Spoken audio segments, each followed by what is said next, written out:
Alright, what's happening, y'all? It's me, your resident supervillain, Mr. J. Washington, and I'm here with my review for episode 5 of Loki on Disney+. Now, if you have not seen this episode yet, come on back because there will be spoilers. I know this is up later in the day. I've had a busy day already, and I wanted to make sure I still got this up. I am enjoying the show. I say this each and every week. I enjoy the Marvel Studios shows, not just because of the fact I'm a big MCU fan. We all know that. But the fact that each one is different and unique. They're not all the same. So you're not going to get a bunch of action and everything. You're not going to get mystery and stuff. You're not going to get comedy and everything. Each one will give you something different in whatever you're expecting. And before I go into it, like they just said that She-Hulk is going to break the fourth wall. So everything is different, and that's what I get about it. Now, everybody went crazy at the end of episode 4 when we found out Loki was surrounded by 4 other variants: Kid Loki, Boastful Loki, Classic Loki, and the Alligator Loki. Which now the Alligator Loki, after this episode, is damn near like Baby Yoda. People gonna want Alligator Loki stuffed toys.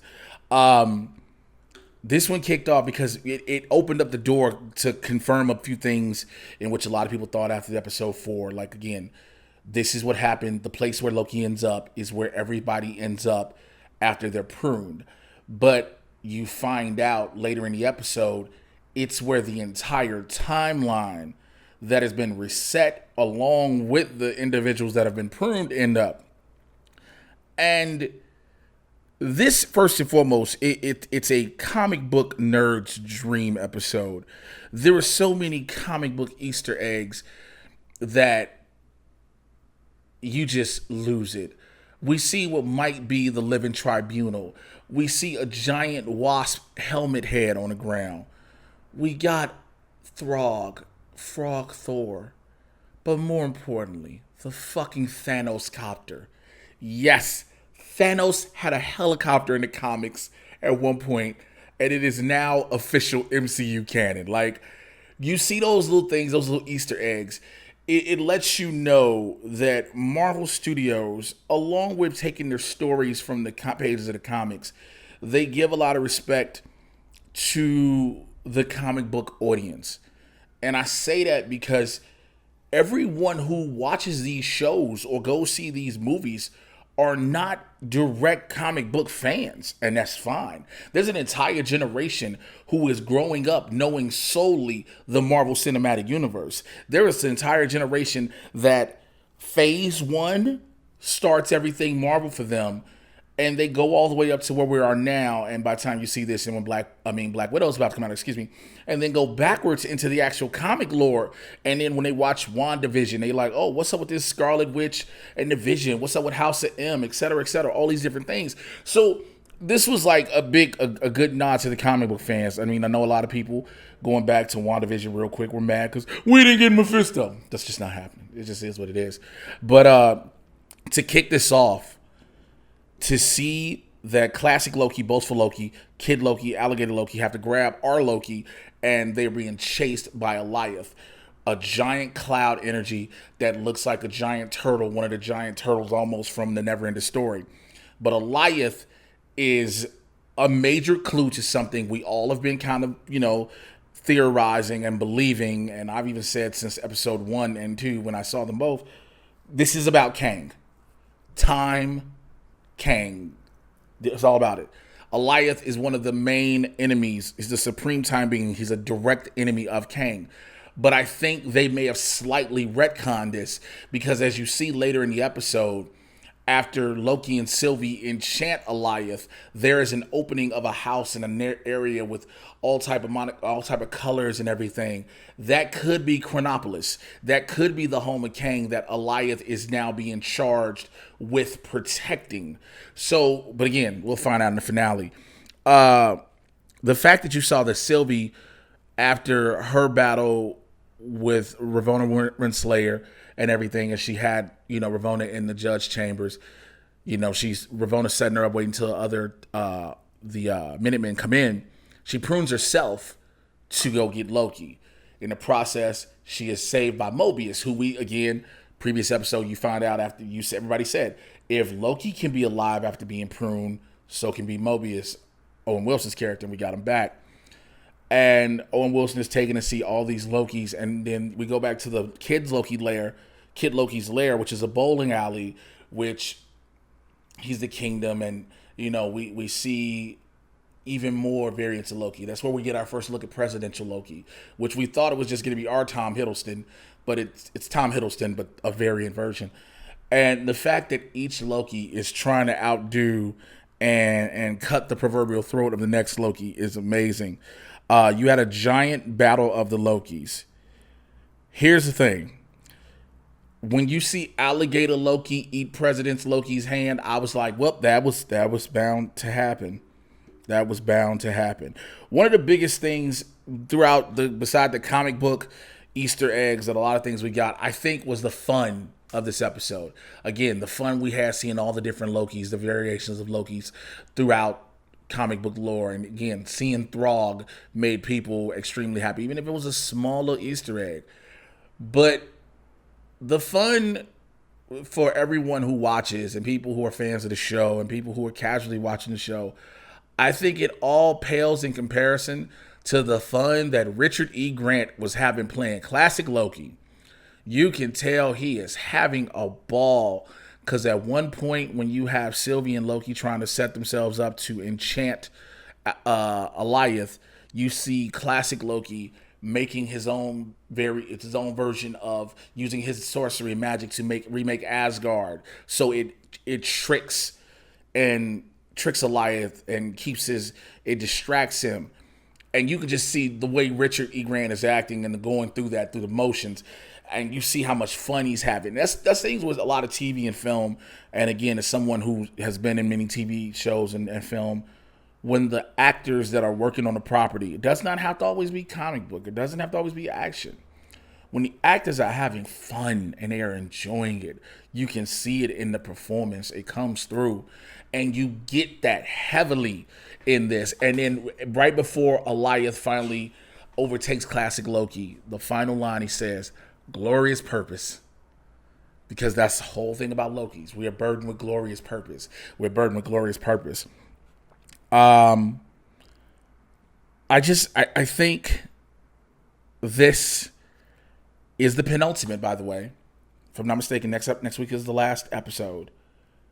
And a lot of people, like I said, I go back earlier, there are people who may not like all of what they've seen so far. That's fair. No one says you have to like everything. You don't.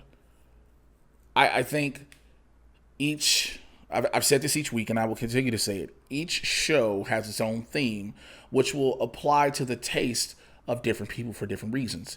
Again, there were many of us who were all gung-ho for Falcon and Winter Soldier. We understood the changes that had to happen due to the actual pandemic instead of the pandemic they were doing in the project. But we were all tuned to it because of how, it was addressing real life issues, hearing about Isaiah Bradley, et cetera, et cetera. WandaVision going crazy, and then everybody's like, so we just gonna let the white magic chick take a town hostage and then leave like it's nothing? And then you were like, who's gonna stop her? But then you get this one. And then again, like I said, we go into She-Hulk. We got Miss Marvel. We got Moon Knight. You got all these different things. Secret Invasion.